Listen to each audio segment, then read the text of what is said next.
1 सितंबर 2025 तेंजिंग का वो आलीशान होटल जहां एससीओ समिट के लिए दुनिया भर के नेता जमा थे। बाहर का माहौल बिल्कुल शांत था, पर अंदर एक ऐसी आग सुलग रही थी जिसकी आंच सीधे हिंदुस्तान के दिल तक पहुंचने वाली थी। प्रधानमंत्री नरेंद्र मोदी अपने कमरे से निकलते हैं। उनकी सिक्योरिटी पूरी तरह से अलर्ट है। प्रोटोकॉल के हिसाब से उनकी बुलेट प्रूफ गाड़ी बिल्कुल तैयार खड़ी थी। पर तभी एक ऐसी घटना होती है जिसने दुनिया भर के इंटेलिजेंस एक्सपर्ट्स के होश उड़ा दिए। मोदी जी अपनी उस तयशुदा गाड़ी की तरफ बढ़ते जरूर हैं, लेकिन अचानक उनका रास्ता बदल दिया जाता है। उनके इर्द गिर्द रूसी खुफिया एजेंसी के ऑफिसर्स एक मजबूत घेरा बना लेते हैं और अगले ही पल प्रधानमंत्री मोदी अपनी गाड़ी को छोड़कर रूस के राष्ट्रपति व्लादिमीर पुतिन की अल्ट्रा हाई सिक्योरिटी लिमोजीन में बैठ जाते हैं।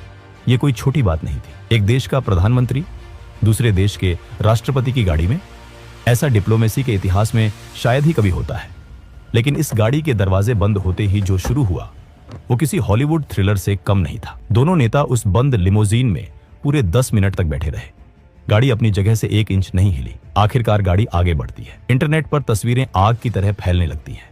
दुनिया भर के मीडिया चैनल्स चिल्लाने लगते हैं कि देखिए मोदी और पुतिन की दोस्ती कितनी गहरी है। दोनों एक ही गाड़ी में जा रहे हैं। पर दोस्तों, सच्चाई कुछ और ही थी। ये दोस्ती का दिखावा नहीं, बल्कि मौत के चक्रव्यूह से बच निकलने की एक आखिरी कोशिश थी। जब ये गाड़ी वेन्यू पर पहुंचती है तो एक और ऐसी घटना होती है जो आमतौर पर बिल्कुल असंभव है। वेन्यू पर पहुंचने के बाद ना मोदी गाड़ी से बाहर आते हैं ना पुतिन। पूरे 45 मिनट तक दुनिया के 2 सबसे ताकतवर नेता उस बंद गाड़ी में बैठे रहते हैं। उस बंद गाड़ी के अंदर फोन पर एक एनक्रिप्टेड लाइन जुड़ती है। दूसरी तरफ थे भारत के national security adviser Ajit Doval. Putin की आवाज आती है, मिस्टर मोदी, हमारी एजेंसियों ने दुश्मनों के बीच एक बहुत खतरनाक मैसेज इंटरसेप्ट किया है। आपकी गाड़ी सेफ नहीं थी। खतरा बिल्कुल सिर पर मंडरा रहा है। मोदी जी बिल्कुल शांत पर दृढ़ आवाज में पूछते हैं, डोभाल साहब, क्या रिपोर्ट है? आखिर वहां चल क्या रहा है? डोभाल जवाब देते हैं, प्रधानमंत्री जी, दुश्मन ने शेर के मुंह में हाथ डालने की हिम्मत की है। खतरा वहां एससीओ समिट में नहीं, खतरा हमारे पड़ोस में बैठा है। एक बहुत बड़ा असैसिनेशन प्लॉट इंटरसेप्ट हुआ है और इसके तार सीधे अमेरिका की CIA से जुड़े हैं।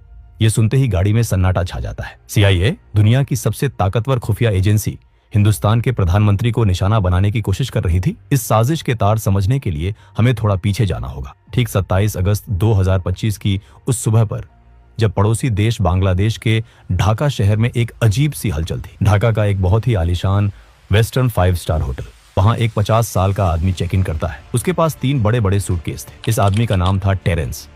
दिखने में वो एक आम अमेरिकन बिजनेसमैन लग रहा था। उसने होटल स्टाफ को यही बताया था कि वो एक बिजनेस ट्रिप पर आया है। पर सच तो ये था कि टेरेंस कोई बिजनेसमैन नहीं, बल्कि अमेरिकन खुफिया एजेंसी CIA का एक बहुत ही खतरनाक